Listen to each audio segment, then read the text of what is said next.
Thank you for joining this community conversation on the Chumash Heritage National Marine Sanctuary, an educational event hosted by Uniting the Central Coast for Action, a program of the Slow Climate Coalition, the Santa Lucia chapter of the Sierra Club. I am John Smigelski. I lead the Uniting Central Coast for Action program. My teammates and I are excited to bring you today's program.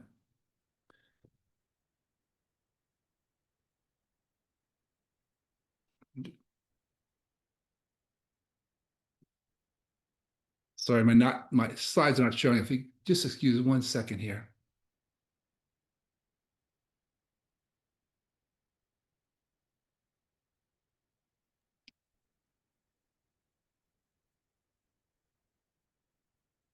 We deeply support the port of our partner organizations with help promote this webinar. We continue to work with our partners and with you and our audience to further our transition to clean energy and develop resilience in our communities.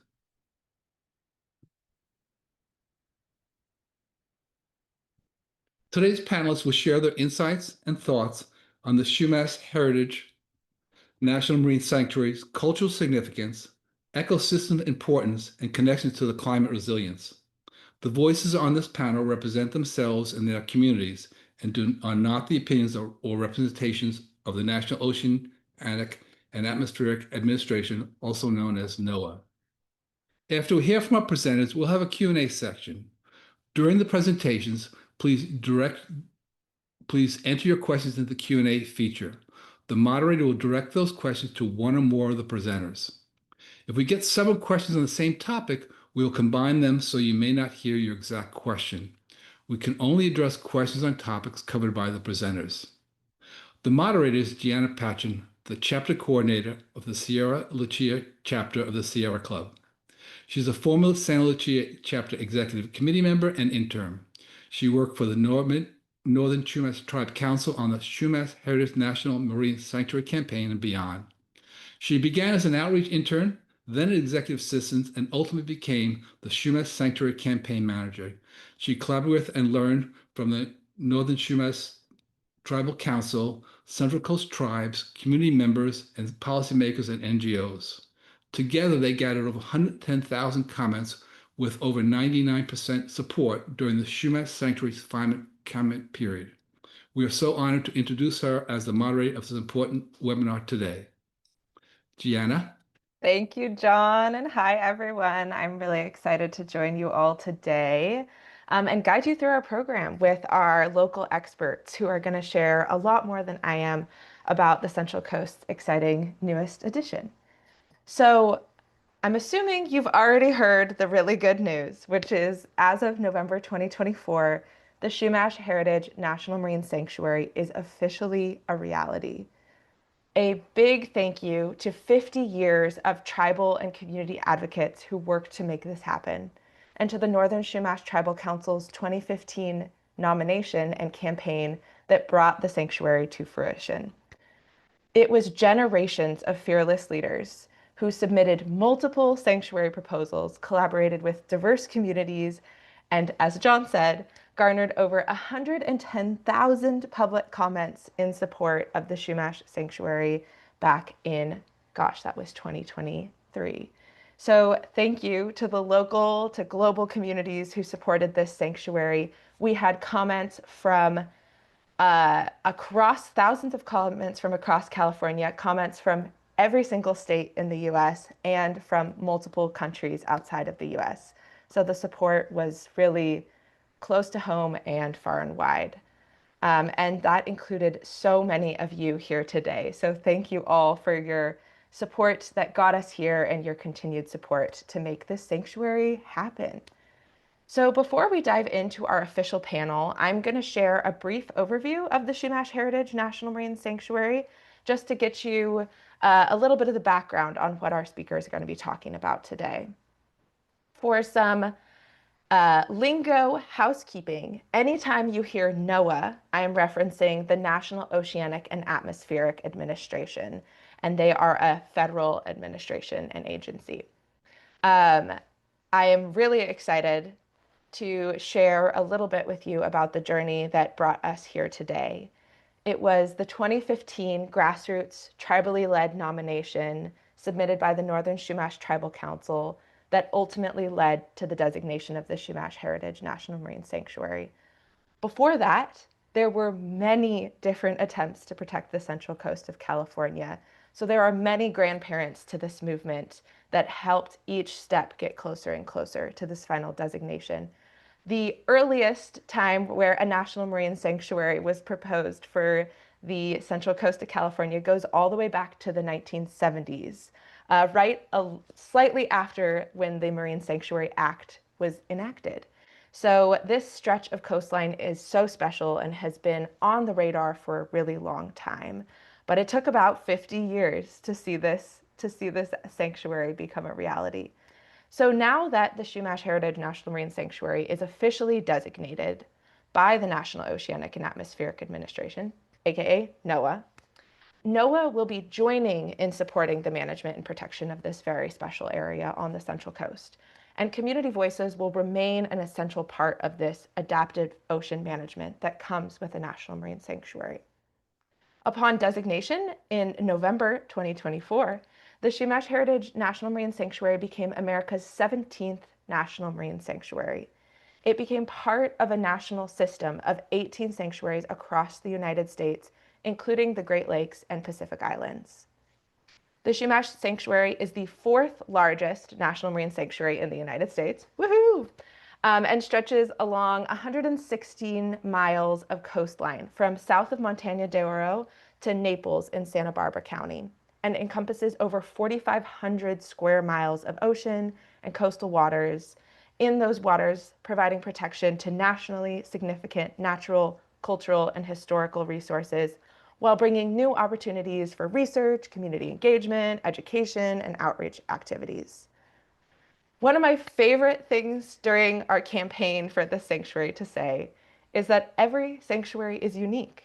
So we can look to sanctuaries like the Monterey Bay National Marine Sanctuary to the north of us, or the Channel Islands National Marine Sanctuary to the south of us. But ultimately, the Chumash Heritage National Marine Sanctuary is co-created with the community members and experts who participate in the adaptive management process that a national marine sanctuary brings to our stretch of ocean. So, since the Chumash Sanctuary is new, NOAA is in the process of implementing this adaptive management framework, and as community members, it remains our responsibility to contribute to this development from here. As again, we would often say while we were campaigning for the Chumash Sanctuary, we were just asking to get to the starting line. And now we're here at the starting line and we've gone a few paces, but we got a ways to go. And it'll be a continuous process of contributing to making our sanctuary be the best it can be.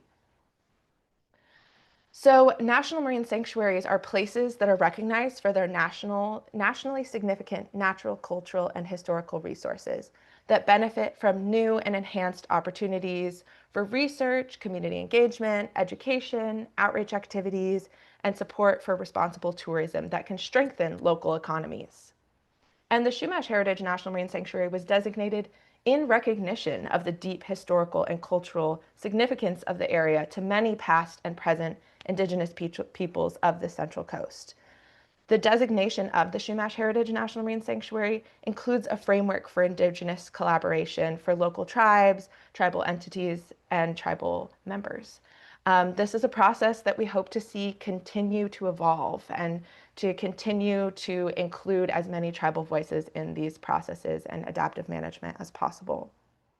This Chumash sanctuary also underscores the value of the unique marine environments that support productive fisheries while providing critical habitat for many threatened and endangered species. It also recognizes the area's rich maritime heritage and plentiful opportunities for recreation. And I am so sorry, I forgot to say next slide, John. Could you hit the next slide so our folks can see a map of the sanctuary?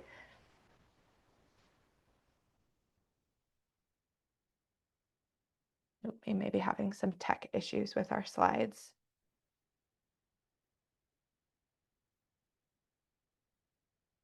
Maybe John can bring it up while our panelists speak as well. But just to keep the ball rolling, as we all know, there's incredible biodiversity here on the Central Coast, and it connects so many of our communities together. Jack, John, and Mike are going to share a lot more about this during our panel presentation. And I am just so excited to be here with you today to share a little bit about the Chumash Sanctuary so that we can set the foundation for our speakers. And thank you, John, for that wonderful map. So as you can all see, this is the map of the Chumash Heritage National Marine Sanctuary. It spans 116 miles of coastline and 4,500 square miles of ocean off the coast there. And you can see it follow the Santa Lucia Bank on the far west side. So that is the extent of our wonderful National Marine Sanctuary. And John, next slide really quick. And just a little bit here on some of the beautiful places and programs that a National Marine Sanctuary can bring. Increased opportunities to engage with and learn about your marine environments through sanctuary educational programming, citizen science, partnership programs, collaboration with local business and tourism, water quality monitoring so that we know our ocean is safe for us and the creatures that live in it, and also large-scale protections from industrial development of our ocean, and so much more that ideas we bring as community members to these spaces. And so now that the sanctuary is a reality, our work is not over. Indigenous governments and tribes and community voices will continue to play a key role in making the sanctuary the best it can be. And these diverse local perspectives are essential to inform how we protect our ocean and our Central Coast communities. So with that, I am excited to welcome some of those local voices who help protect our ocean, our communities, and our earth. Welcome to the stage our community expert panelists, John, Jack, and Mike. Today, we are joined by Michael Khus. Mike is vice chair of the Coastal Band of the Chumash Nation and a member of the Northern Chumash Bear Clan. He worked on the Chumash Sanctuary campaign and is a retired high school teacher. Mike continues his work by leading Indigenous cultural and environmental education programs for youth on the Central Coast and at Carrizo Plain. Next, if we could get away from each of you, next we have Jack DePuy. Jack has a master's degree in marine biodiversity and conservation from Scripps Institute of Oceanography at UC San Diego. Jack worked on climate justice and climate resilience projects as a Sea Grant Fellow with the Monterey Bay Aquarium, and now co-chairs the Eco-Socialist Working Group with the Democratic Socialists of America, San Luis Obispo chapter, and he is also the Basic Needs Coordinator at Cuesta College, helping students get access to the essential resources they need. He works with Kelpful, a local seaweed harvesting collective, as their local lead for climate and policy, helping connect those areas with our community here locally. Thank you, Jack. And last but not least, John Lindsey. John is a retired marine meteorologist for PG&E and a 24-year U.S. Navy vet. He's a proud alumni of Santa Rosa Junior College and Cal Poly San Luis Obispo.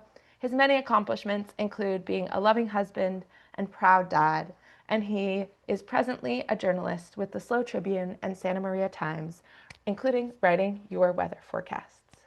Thank you to all of our panelists for being here today. Your knowledge is essential to protect our ocean and our Central Coast communities. So let's dive in and ask y'all some questions. Our first question goes to Mike. Mike, you're a leader and member of the Coastal Band of the Chumash Nation. But of course, the Chumash and broader Indigenous community includes diverse tribes, communities, and organizations. Can you share a general outline of what Indigenous communities look like today, particularly in California and on the Central Coast? Yeah, thank you, Gianna, and I want to thank Slow Climate Coalition and Sierra Club and all the good people that have helped organize this series of seminars and presentations. This is a part of, I think, a concerted effort to make sure that the public is aware of this new sanctuary that we have off our Central Coast and why it's significant. And as an Indigenous person, member of a local Chumash tribe, you know, my tribe and NCTC and some of the other local tribal groups were all in support of a marine sanctuary. off of our Central Coast. And our effort was, our effort, I should say, was just part of, the team that worked on this most recently over the last 3 or 4 years. So we've been working with a lot of the other, community organizations and local, governments that wanted to see this sanctuary develop. Our part as a team player was to, make sure that those reasons that have to do with indigenous people are voiced, are presented, are part of the package that was offered and presented to NOAA, so that their Office of National Marine Sanctuaries would know that there are indigenous people here on the Central Coast we're still here and we haven't gone away, despite the horrendous historical record, and we still want to go ahead and protect our lands and our waters. Today, there's numerous tribal groups of Chumash and Saline heritage right here in SLO County. They elect their own tribal councils and leaders, and they meet regularly. They conduct business with local and state federal agencies, and most of them, except for a small tribe at Santa Ynez, do not have reservations or casinos or recognition by the federal government. And they pretty much operate on whatever they can, whatever resources they have, in order to go ahead and operate.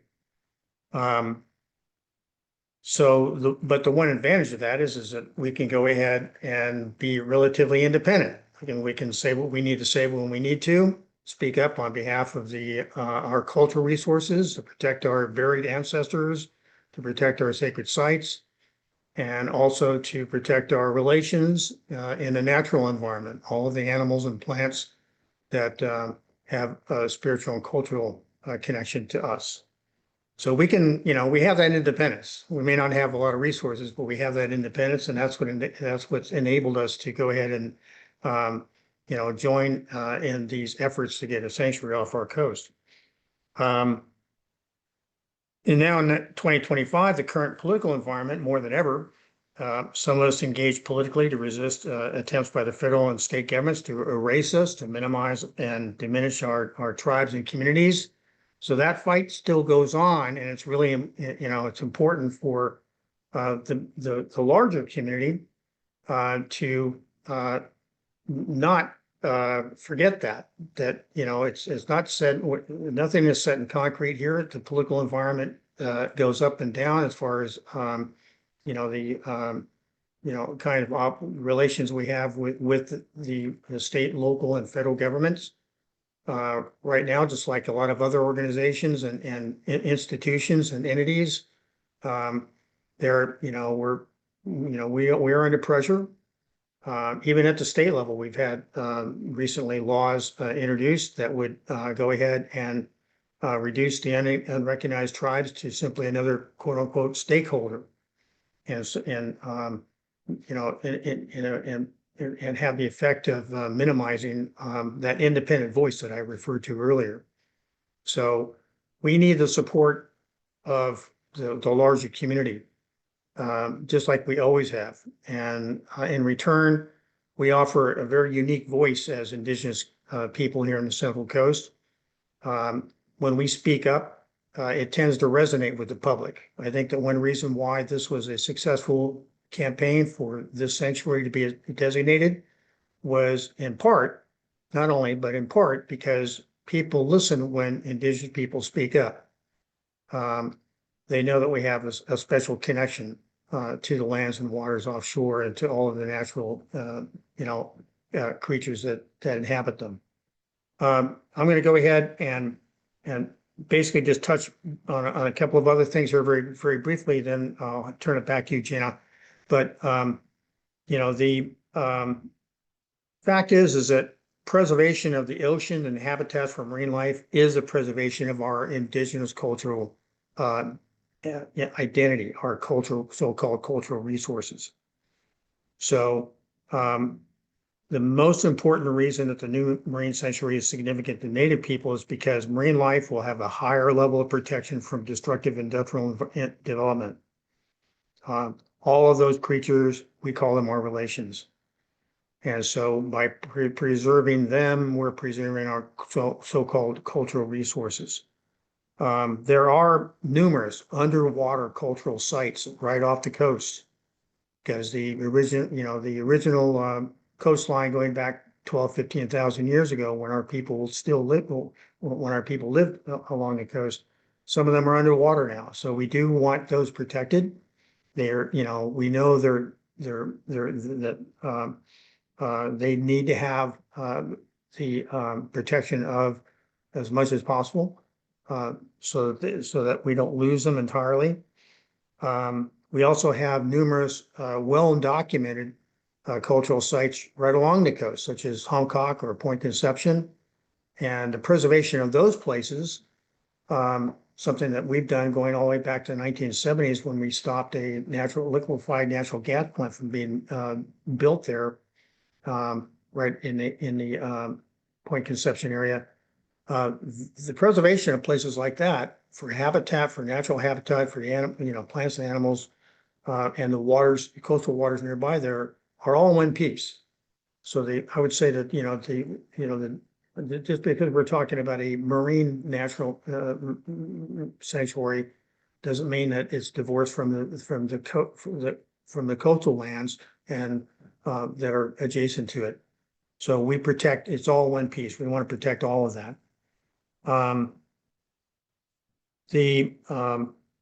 The other point that I want to make is that when we have a national marine sanctuary like this, it presents the indigenous tribal groups like mine, coastal bands, Chumash Nation, opportunities to go ahead and develop educational, cultural, and social, projects and programs. And we can oftentimes do that in partnership with, educational institutions, whether they be college level or local, K through 12.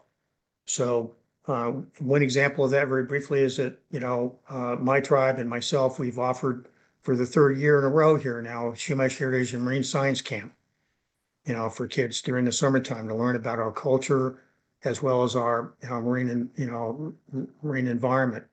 And this is the kind of thing that sets a precedent, and we hope to do more of that kind of thing in the future, because hopefully this National Marine Sanctuary will become better known, attract more attention, and hopefully enable us to do more programs like that. So I think I'll stop there. So thank you, Jan. Thank you, Mike. I really appreciate you sharing the importance of protecting these waters, the diversity of the tribal communities on the Central Coast in California, and the diversity of connections with the ocean here. It's really wonderful to have your insight on this panel, Mike, and hear a little bit about the generational work that continues today, that is led by Native leaders in a lot of spaces. So now we know that science has finally caught up and affirmed what Native people have known for thousands of years, which is that the Central Coast is really special. Which leads us to our next question for Jack. As we know, unique biodiversity is a qualification for NOAA to nominate and designate a national marine sanctuary.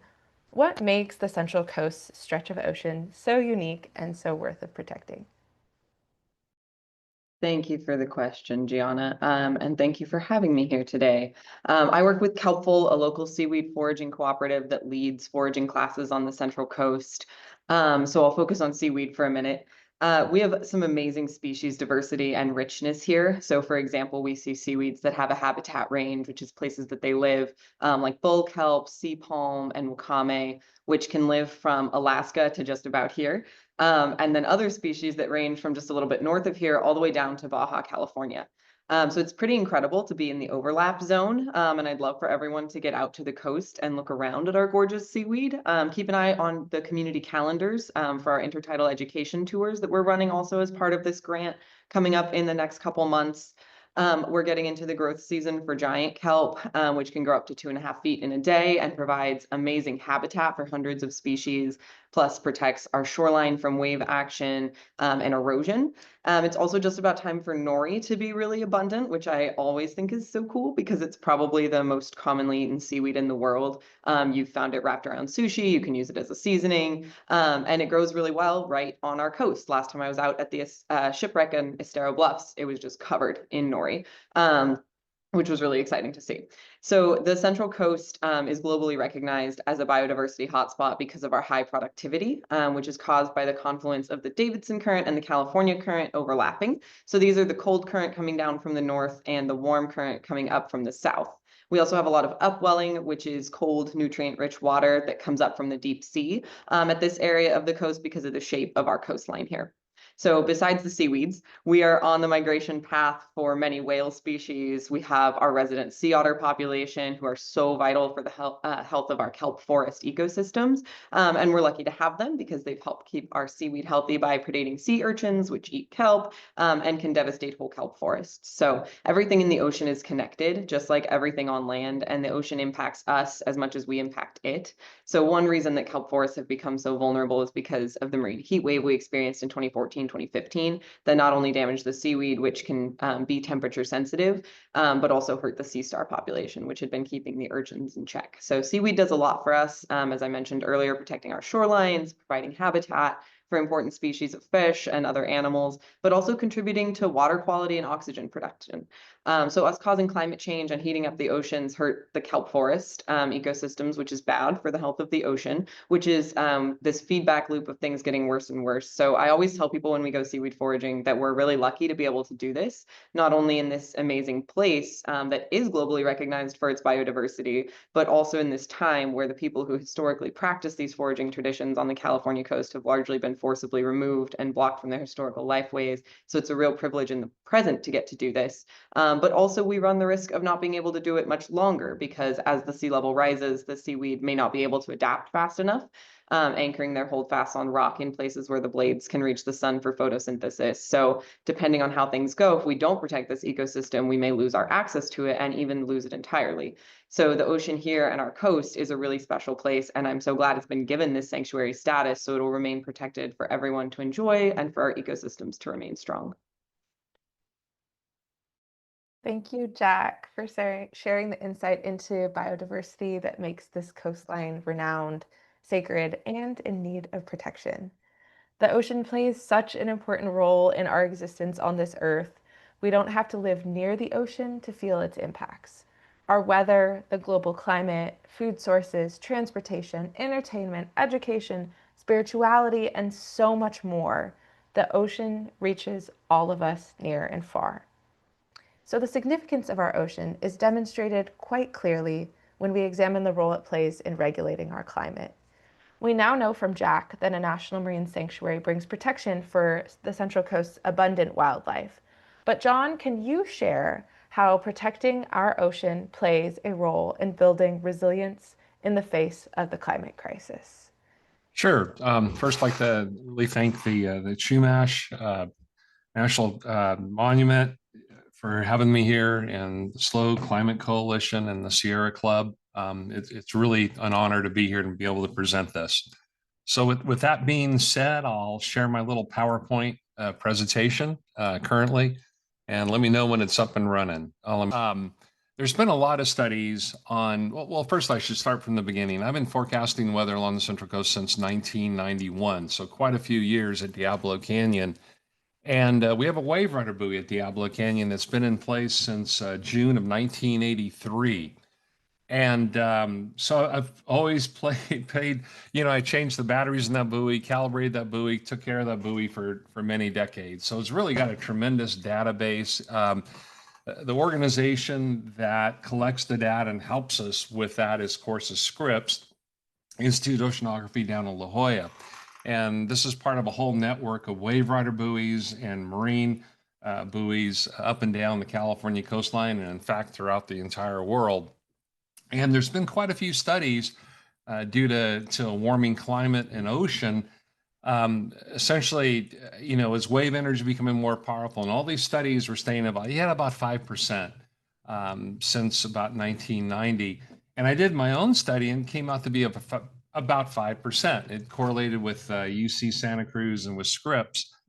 But then again, I was looking at all the peers and looking at the amount of damage they're sustaining from Capitola and Santa Cruz and Port San Luis and Cayucas. I mean, up and down the coastline, our peers are really taking a lot of damage. So what I did was I took the top 20 wave events since June of 1983 and looked at their energy level. Now, with waves, this is not only height, but it's period. In fact, I believe that period is actually more important than the wave height. And when you combine these, well, I'm getting ahead of myself a little bit. So what's going on? We have a warming atmosphere. Warmer atmosphere could hold more water vapor, which is crucial because when that water vapor condenses, it produces more latent heat. And that's really the engine behind these storms.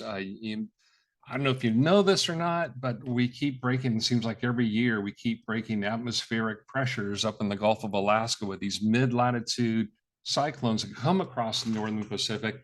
They're basically the pressure, the central pressure of these storms has been dropping more and more. And that's due to, climate change, to a warming climate that's producing stronger storms. In turn, those are producing stronger winds.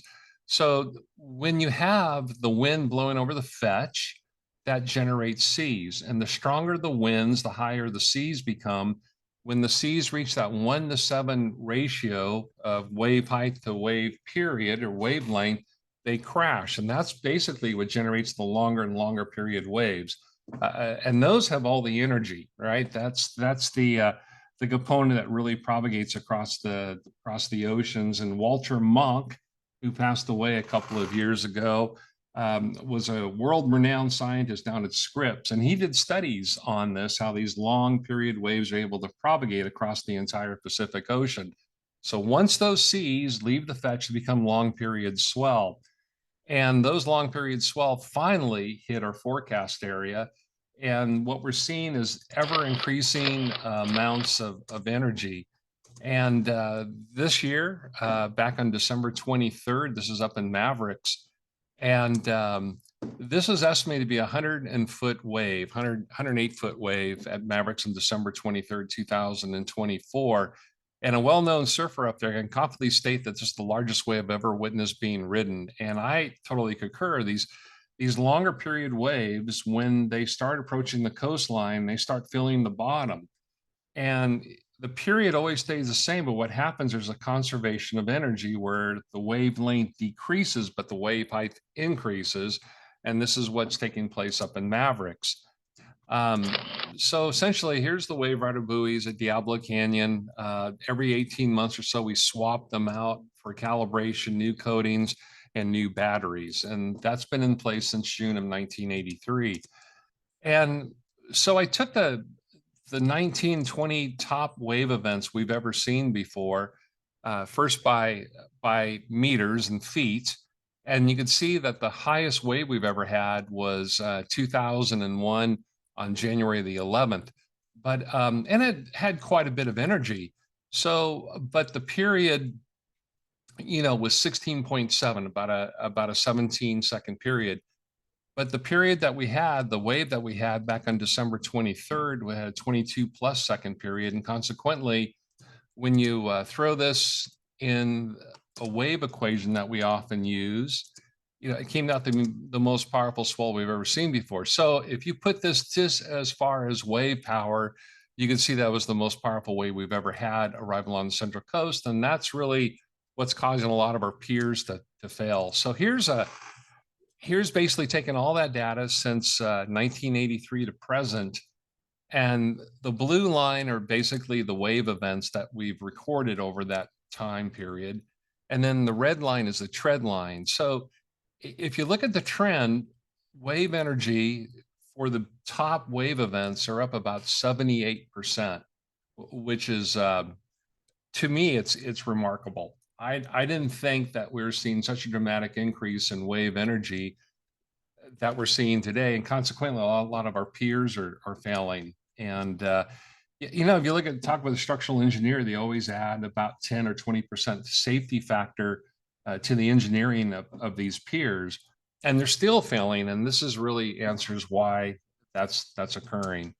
So essentially, the Chumash heritage is really important to have a study point, to have a base to see what's actually occurring with this. And I think this is extremely important. And this is a great measurement of really the impacts of climate change and what we'll be facing in the future. So there you go.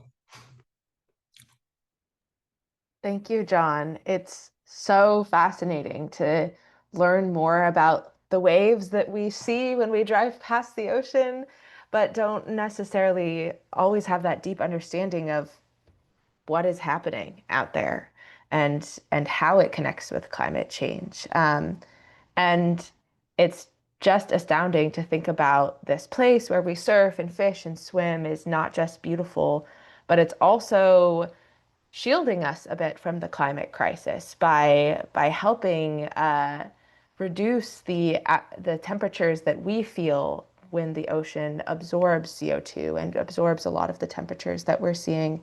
But those impacts are very real, right?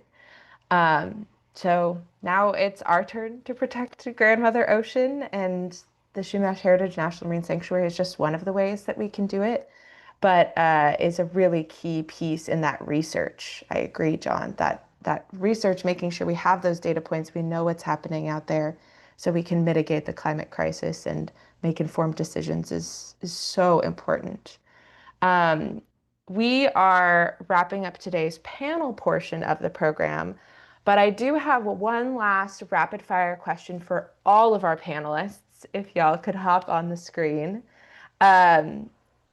just to get an idea of why are you excited about having the Chumash Heritage National Marine Sanctuary on our Central Coast? And I'll start with you, John, if you're ready. Oh, absolutely. I think Jack really did a good job wrapping this up. We do live along a very special coastline. And as Jack said, you know, just the amount of upwelling and how pristine this coastline is, it's really important that we preserve it. And as Mike was saying, you know, Michael was saying, this is a great opportunity for all of us, and especially the Chumash, to really help manage our coastline, because I really want to preserve this for future generations. We are so blessed and so fortunate to have what we see every day in front of us. I think it would break everybody's heart if that was spoiled. And I think with the Chumash National, with this opportunity, I think it's a great way to preserve this for future generations. And as Michael will tell you, having the Chumash there as helping to lead this effort is really important. So there you go. I'm just excited about this. I think this was dreamed about for years and years. You know, I often spoke to Fred Collins about this, and it was his dream. And to see this finally happen it's really special. So there you go. Thank you, John.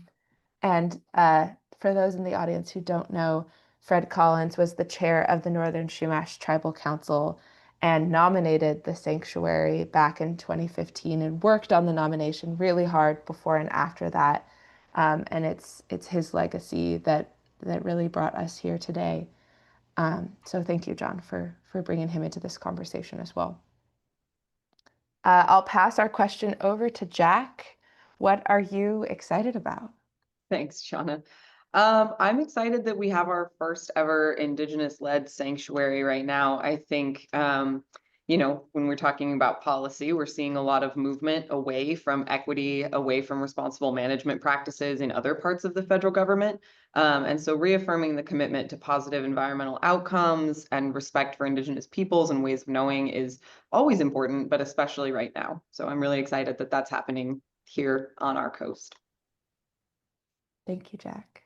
And last but certainly not least, Mike, what are you looking forward to with the Chumash Sanctuary? Yes, thanks, John, for bringing up Fred Collins. in this, and thank you, Jack, also for, articulating, I think a lot of people, might forget that Indigenous people, are still here, and we still have a role to play. We want to play that role as much as we can. So I appreciate my fellow panelists, speaking up for that. But it goes the other way around too. Steve Palumbi is a well-known marine biologist from Stanford University, and he's, really stepped up as just as set an example of a scientist working hand in glove with the Chumash people when he does his studies out here on the coast, right here on the coastline in Pismo, and Morro Bay area, and he's doing some groundbreaking work in collecting DNA samples of various species, just by scraping rocks that he brings up from under the coast, coastal waters, and relatively unobtrusive, scientific, but it sets a tremendously important baseline for us to understand, okay, what critters and what creatures and what kind of life do we actually have there, um, in our coastal waters. So that's just an example of how the way that we as indigenous people support that kind of science and that kind of research. And as I said, when we support each other, we're much stronger, and we, present a united front. There's a lot of division in America today, a lot of questions and issues about, what's appropriate for government to do and not to do. And I wish that my mom were here, my mother Palula Khus, because she's the first one to mention to me, like, we need a marine sanctuary here on the Central Coast. And that goes all the way back, as someone mentioned here a few minutes ago, to the 1970s and 1980s. And so she'd be very happy and very pleased that we have this new sanctuary designated. And I hope that, we all work together to take full advantage of it in all the various aspects, environmentally, scientifically, culturally, and so on. That's what I'm kind of excited about, I think, is a potential. I love that, Mike. Yeah, we're at the starting line still with this. It's only been a few months since designation. There's so much potential. I am really excited about that as well. Well, this concludes the formal panel portion of our program. A huge thank you to our panelists for sharing your expertise, your connections to our ocean, and thank you to all of our attendees for listening in. This isn't the end quite yet. We are going to open this up for a Q&A from the audience. So audience members, if you have questions, whether it's what does wavelength mean, or a deeply philosophical question about connection to the ocean, feel free to put it into the Q&A box here on Zoom. And we would love to continue this conversation together for the next 30 minutes or so. It's so special to have our panelists' knowledge and insights on our ocean, its climate importance, its cultural connections, its biodiversities. And I think most of us here today know the ocean is wonderful, but to learn more about why it's so wonderful reiterates the importance of protecting her. And by her, I mean Grandmother Ocean. I am so excited to finally see the Chumash Heritage National Marine Sanctuary become a reality. And I look forward to continuing the work with all of you to take part in community engagement that makes sanctuaries be the best they can be. We're in tough times right now. So this community collaboration, shared knowledge, and bring in everyone we can to the table to really make sure we are protecting our ocean and each other is so important to me. John, unless you have any other things you want to add, I'm going to dive into the Q&A session. We've got some great questions in the chat right now. So our first question that I would like to ask is, how does NOAA presently plan to include Indigenous voices or tribal groups in the management of the sanctuary? Like, what does that presently look like, and where are you hoping it'll go from here? And really starting with you, Mike. Okay, sure. The management plan that has been approved by NOAA for the Chumash Heritage National Marine Sanctuary, like all marine sanctuaries, includes a sanctuary advisory council. And that's made up of all the various quote unquote stakeholder type representatives from everything from commercial fishing to recreation to environmental groups and local governments, representing all those various components of our larger community. It also includes two seats for tribal tribal group representation. That's not really enough because we have more tribal groups than just two seats. So they also plan to go ahead and set up a working group, an Indigenous cultural working group under the Sanctuary Advisory Council that would include representatives from any tribal groups that want to participate. So that's what NOAA came up with as far as a structure to include Indigenous voices in this effort. I should say that it's not exactly what I personally would have preferred. I would have preferred a separate Sanctuary Advisory Council for all of the various Indigenous tribal groups that want to participate. That way they're not having to pick and choose who's going to be on the SAC. But this is what worked out. This is what we've got. And so, my tribe, Coastal Band, is going to do the best we can to make it work. And I've been assured by NOAA that they are going to do the best they can to make sure that our voices are included. So I hope that answers the question. Thank you, Mike. It certainly does. And I really hope we will see, maybe not in the next couple of years, but in the nearish future, some efforts to make sure non-federally recognized tribes get equitable access to these collaborative leadership spaces. That's a hope. And I know you're doing a lot of work in that realm. So thank you, Mike, for all you're doing.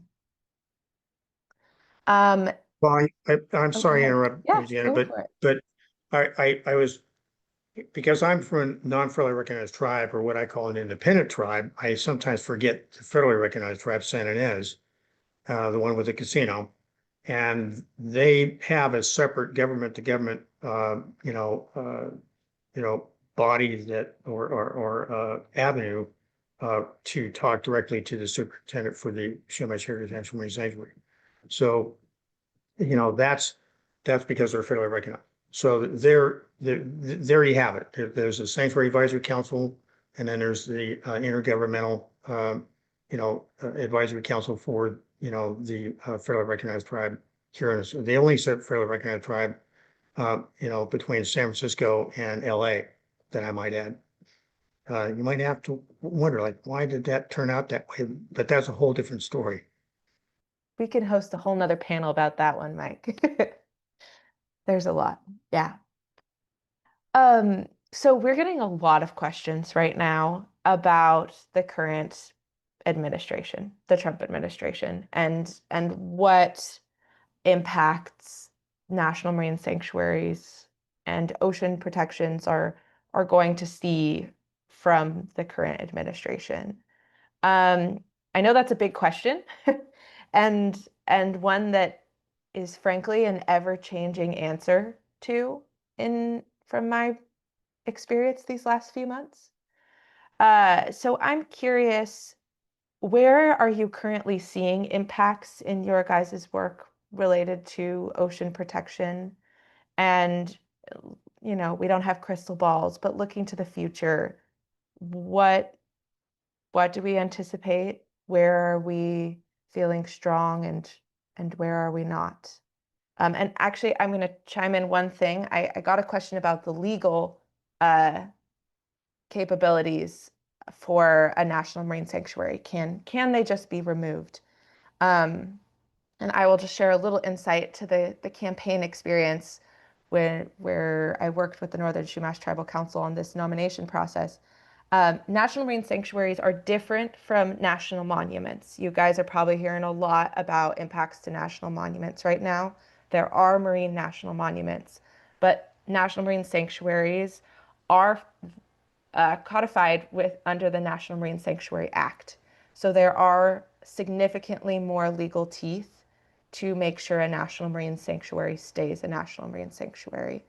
But we are in pretty unprecedented times right now. So I guess I'll share that the campaign purposely pursued a national marine sanctuary because of those legal teeth, whereas national monuments have a tendency to fluctuate depending on administration, even prior to the current political climate.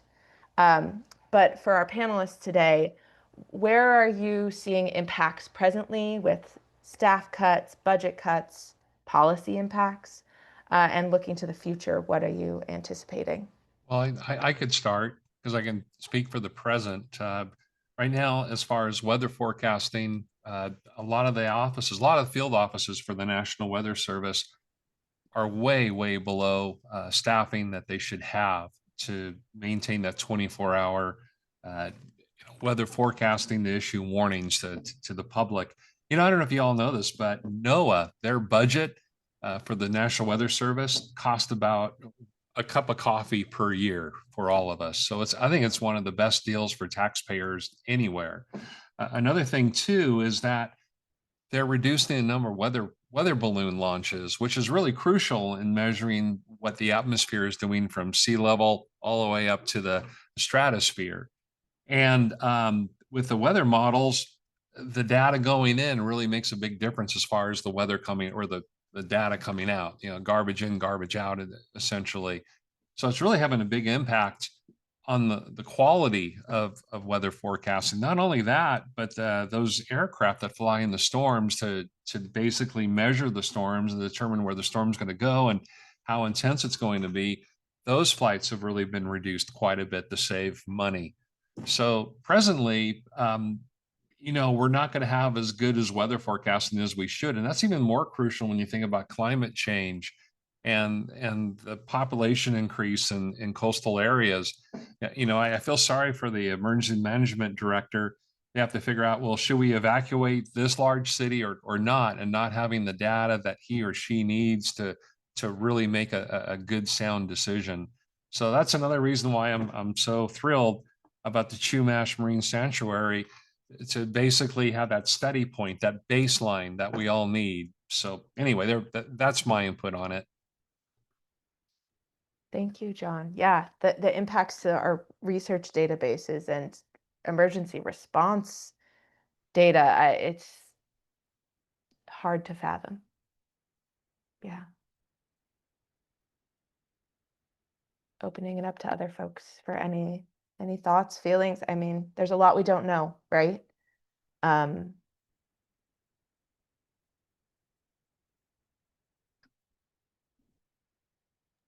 think that sums it up, Gianna. There's a lot we don't know. I think we see a lot of shifts in the narrative that's coming down, and there's a lot of confusion from folks who care, who are curious, but who maybe aren't engaged in the day-to-day. John's able to give us like budget numbers off the top of his head.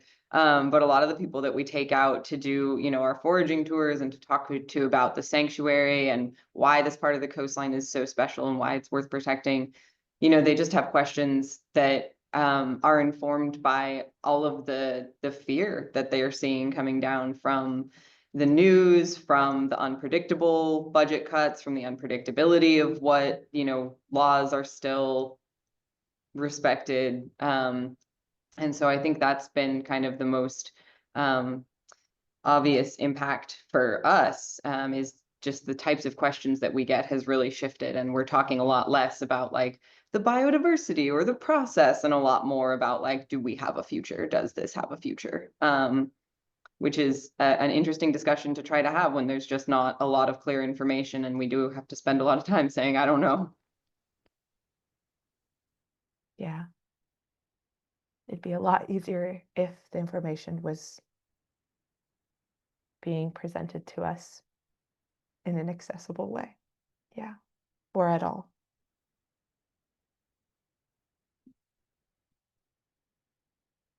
We have a few more questions. I want to make space, Mike, if you have anything else you want to add on this topic. But I'll just wait for the other questions to come up and we then, got more. Yeah. Yeah. One of them that we got, actually a couple of the ones that we've gotten are, what can we do to support national marine sanctuaries during these unprecedented times? From my perspective, we've got a couple different layers of that, right? There's the immediate defense mode that we're finding ourselves in a lot of environmental work and community protection work right now.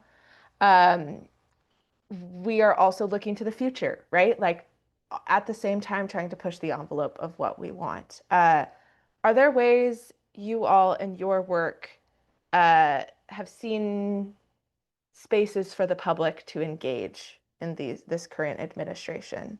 I have some ideas, but I want to throw it to all of y'all as well. Well, I think first of all, doing what we're doing right now and trying to educate the public on the importance of the Chumash Marine Sanctuary, how crucial that is. But just and think Jack and Michael do a great job, and you do a great job of this, Gina, is just educating people on how important our marine sanctuary really is. And I have a lot of friends who have their license to operate commercial boats, and they're taking a bigger and bigger part of their business is taking people out for whale watching excursions. And of course, when you go out for whale watching excursion, you're seeing everything else, the otters and the harbor seals and the sea lions and the elephant seals, and talking about algae and all the different types of seaweeds. Jack was mentioning about macrocystis growing 2.5 feet in one day. That is just remarkable. If you ask a lot of the people that have hotels, the tourist industry is so important for the Central Coast, and one of the biggest tourist attractions by far is our beautiful coastline.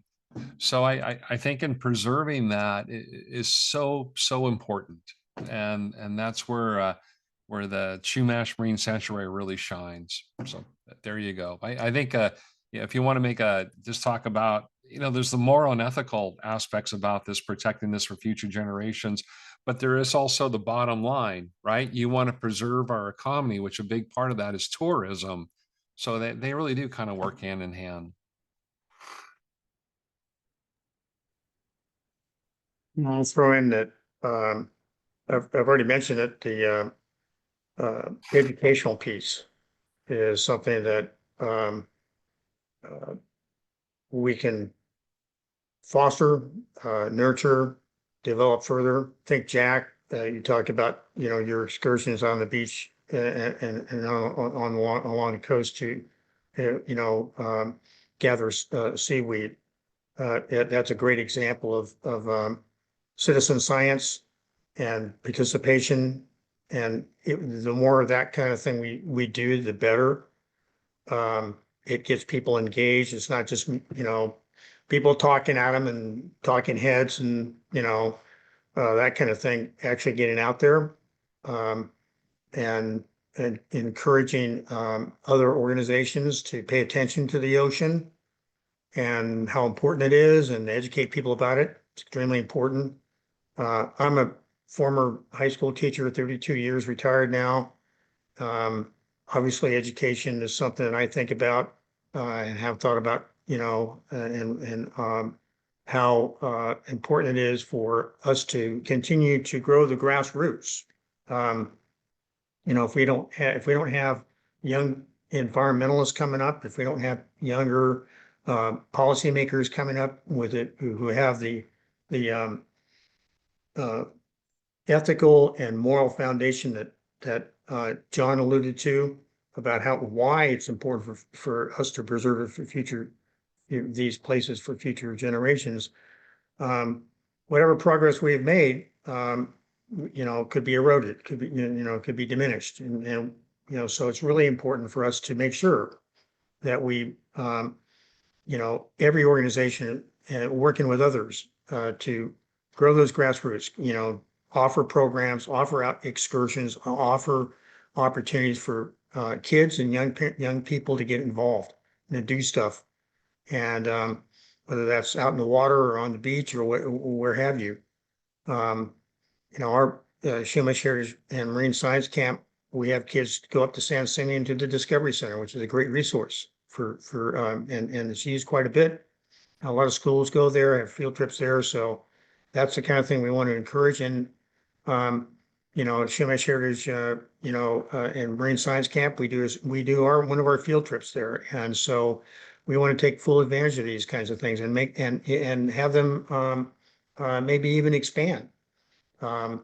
With the help of donors and the help of we have a lot of people on the Central Coast with a lot of money, and we need to press them to help fill the gap that we're seeing yawn and get bigger now during this particular time period. So that's what I would say.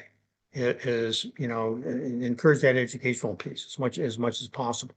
And indigenous people and travel groups, we've already been doing this for a while. With Stoyle Foundation down in Ventura area, they have a great educational program. They have a village there where they bring in kids from LA area and from the Ventura area, and they have a whole Chumash village set up where they learn about not only culture, Chumash culture, but also the environment. And they go out and they do stuff like garbage cleanup, and they collect samples and so forth. So that citizen science piece to it is hand in glove with learning about indigenous culture, and it's a great combination. It really works. So I would encourage everybody listening to this webinar to reach out, to whichever travel group connection you might have, whatever people you might know, and work with other environmental groups and even local government and say, what are you doing to educate our young people? And then one more thing is that when you get the young people involved in it, I'm talking about kids, grade school kids, oftentimes brings their parents in along with it too. And their parents begin to realize, like, oh, this sounds like it's pretty good, and they get interested in it, and that's the way they wind up voting. Okay, so there's a lot of potential benefits that come from the educational piece, because what people are doing is that they're sharing knowledge, we're sharing what we know. Scientists are providing what they might offer. John's a great meteorologist. Every time I listen to him, he's fascinating to listen to about all of his studies and research and data that he's collected. That's appealing. That's interesting. And, so we want to have more of that. And that's what I would encourage people to do is like, okay, what organization can I work with? My local school district, ask them, okay, are you going, or, what kind of science camp do you have for our kids? And does it include, climate change? Does it include issues that are important to us on the Central Coast? So I think hopefully that, sheds a little bit of light on, in answering that. Yeah, thank you, Mike. It definitely does. Like, how do we foster the next generation of leaders who are probably going to have to step up sooner than all of us would hope they have to step up? Yeah. Jack, any further thoughts on how to protect and advocate for our ocean at this pivotal point in time? I was waiting for John's okay, but I'll just go ahead and do it. You mentioned a little bit earlier, Gianna, I am the co-chair of the local eco-socialist chapter, and we do monthly letter writing activities. So what we do is we host a political advocacy letter writing training. Our next one is going to be July 12th at Linnea's Cafe from 5 o'clock to 8 o'clock in downtown San Luis Obispo. Everybody is welcome to come. We provide topics, sample letters, reference information, pens, paper stamps, envelopes, you got it.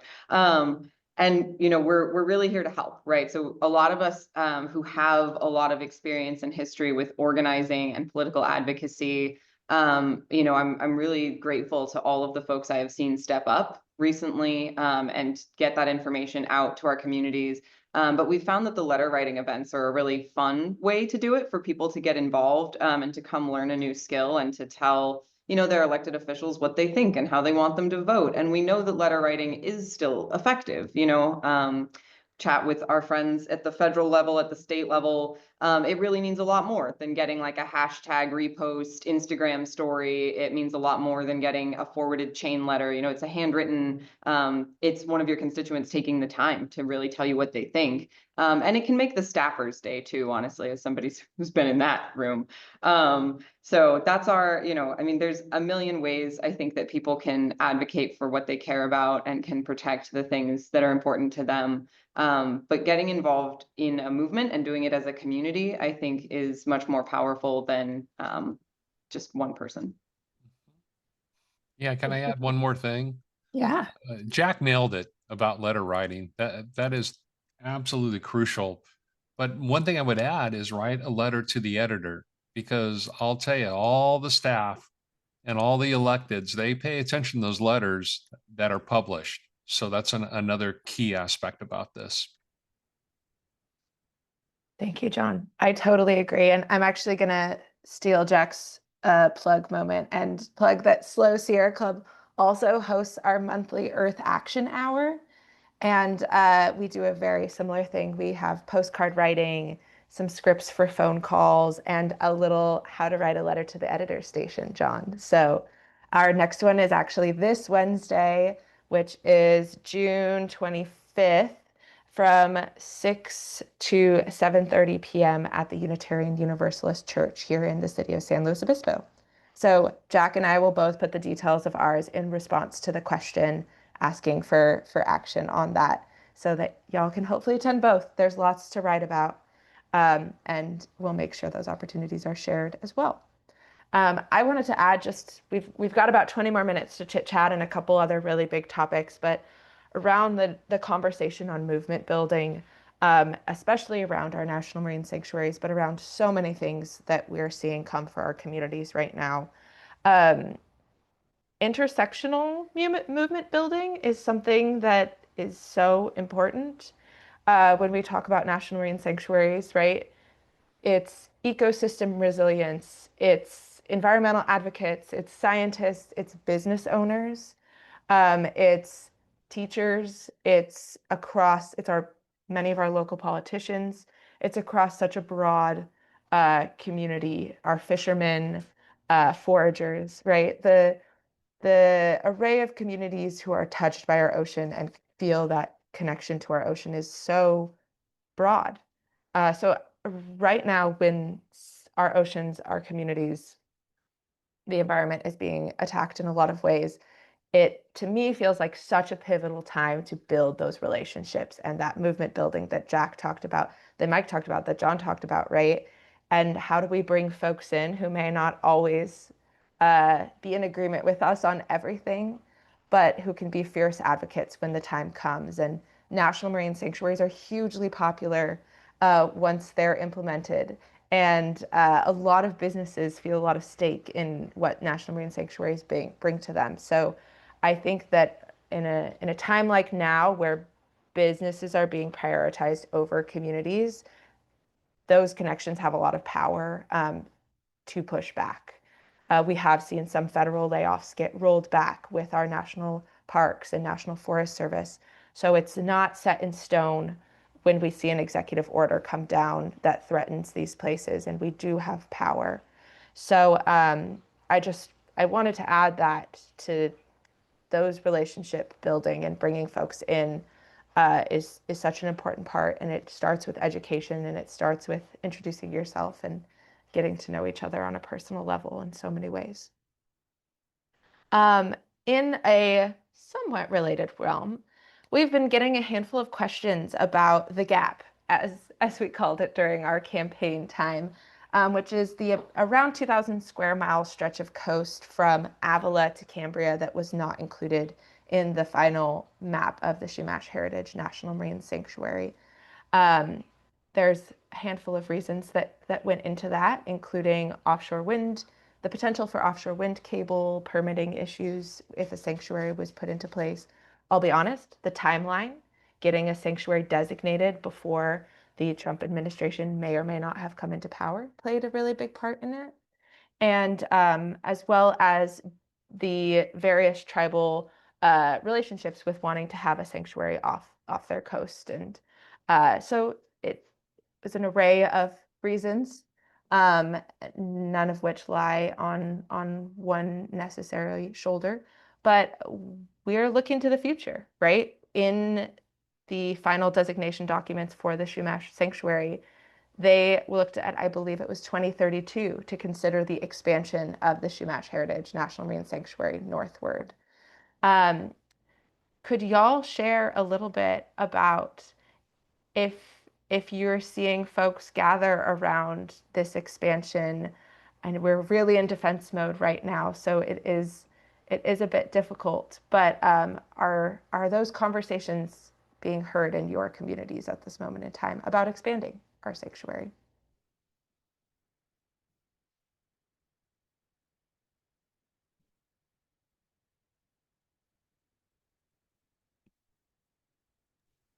Well, gee, I haven't really heard much about that. Just sort of alluding to the offshore wind power, why it was not expanded because of proposed offshore wind generation, and that's pretty much all that I really know or have heard from my community here in Los Osos. Yeah. And I will add, we're at a particularly crucial time with how all the diversity of ways in which we need to mitigate the climate crisis and plan accordingly.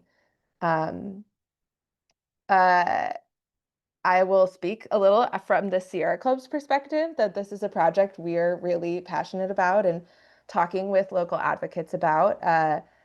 We're, I would say, still a bit recuperating from the fact that we actually have a sanctuary to now advocate for the expansion of.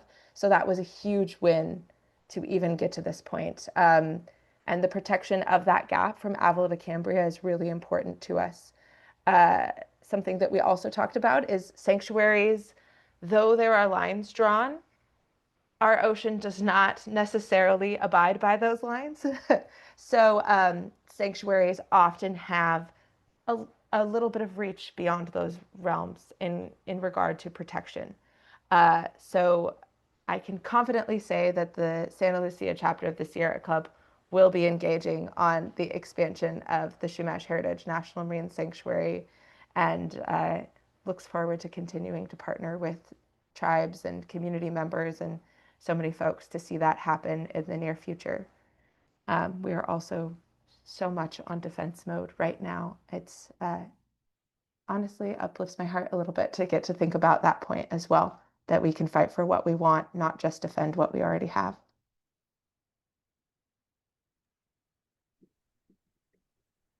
Well, I'll attempt to come at this question from a slightly different angle.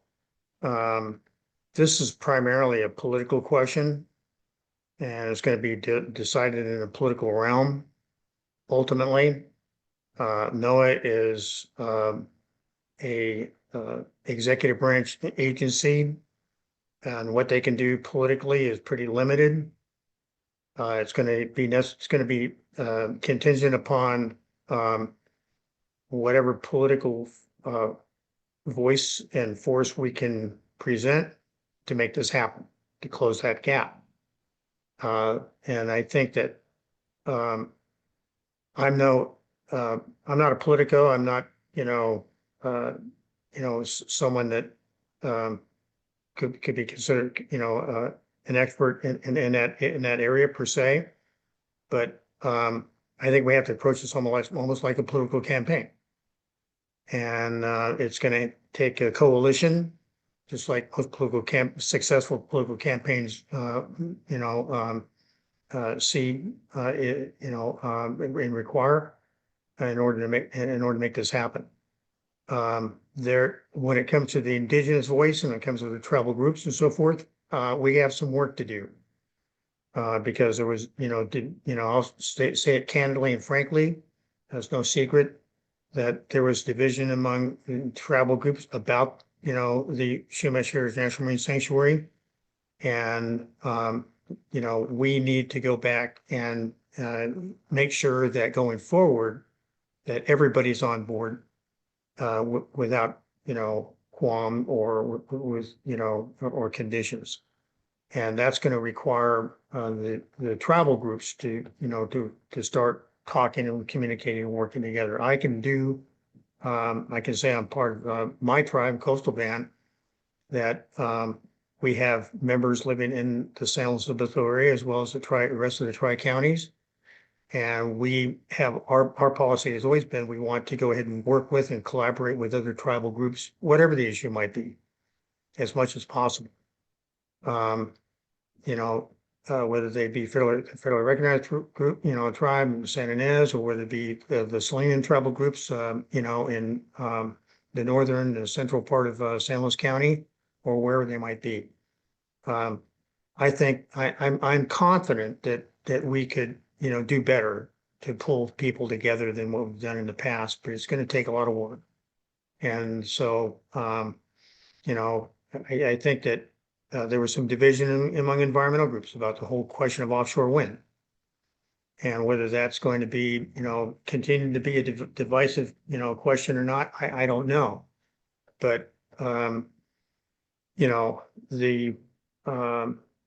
I think we'll have to watch and see whether the industry, the offshore wind industry, takes this window of opportunity they have to go ahead and pursue their projects, or not. They've been given, what they asked for. And so if they, if they're dragging their feet and they're not getting any of this done, I'm afraid they might want to delay that was a 2032 deadline and extend it further out. And I think that would be, detrimental to, to our effort to close that gap. So we have to keep an eye on what that industry is doing with, with this opportunity they have. It's up to them to prove that they can mitigate, the environmental damage that these kinds of large industrial developments, usually, result in. So, but in the meantime, I think we need to make sure we close ranks as much as possible, include everybody as much as we can to go ahead and get everybody get on board to make sure that we are presenting, an overwhelming, voice for closing that gap. Yeah, I agree, Michael. Yeah. And it, in so many ways, comes back to that coalition building and relationship building within our communities. And something we've been talking a lot in my work about recently is how do we disagree respectfully, and how do we also push when we need to make sure that people on the planet are being protected. So there's a lot to do in that realm. Yeah. We are nearing the end of our time. We do have one slightly different direction question that I want to finish with, which maybe John and Jack, this may be more your territory, but how is wave strength impacting seaweed populations? Are we seeing trends for that, the intersection of both of your expertise? Yeah, I'll go first with that. With the increasing amount of wave energy and also warmer ocean temperatures, this is definitely, from my experience, when you have a big wave event come in, especially the first big wave event of the season in the fall, it's amazing how much kelp is ripped up, the hold fast, and they wind up on the beaches. And Jack may have some insight on if we're seeing increased amounts of kelp on the beaches, but it is, as Jack had mentioned earlier, the Nereocystis and Macrocystis does offer shelter from large wave events as far as reducing the amount of erosion along our coastline. And if you lose those kelp beds, there's less protection for erosion. So it is kind of a negative. it's a negative feedback, actually kind of a positive feedback, I guess you would actually say on that. So it's not good. So Jack, take it away.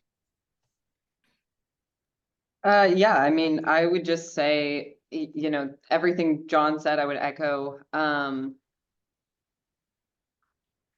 this is where monitoring and having money to monitor and get down and look at our kelp forest is really important, because, you know, we can see, you know, we're able to do imagery from above the waves, but really getting people down there. We still do a lot of our transects by hand, right? I mean, there's a dive team down out of the UC Santa Barbara that observes the artificial reef put in to mitigate the impact of the San Onofre nuclear generating station. It's called the Songs Project.